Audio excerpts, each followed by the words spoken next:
The Haida Gwaii First Nations. In the beginning, the earth was covered in ocean, and the sky was only dark clouds. The cloud kingdom was ruled by Shalana, and Shalana's chief servant was Raven.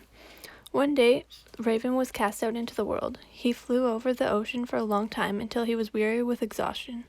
He could not find a place to rest, so he became angry. He beat his wings upon the water, so the water rose up and touched the clouds around him. The water receded back into the ocean. Rocks appeared for Raven to rest. The rocks grew and stretched across the ocean, turning into sand trees that began to grow. After many moons, the sand turned into beautiful islands that are now known as the Queen Charlotte Islands.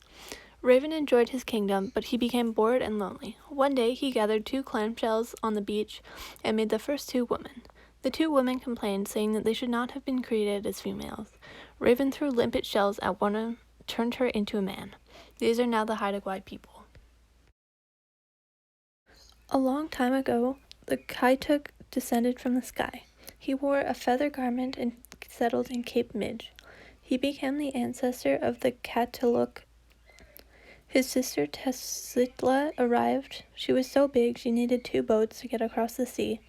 They wandered all over, visiting Nanaimo, Naikatal, Talul, and many other tribes that all became their younger brothers.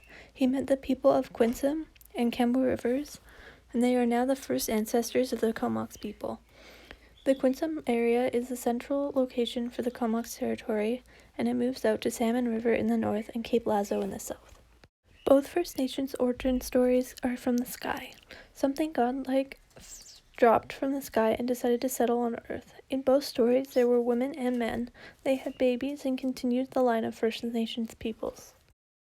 In the Comox origin story, the people come from the sky, whereas the Haida Gwaii people were created by the Raven. In the Comox story, they didn't create the Earth, whereas Raven created the Earth.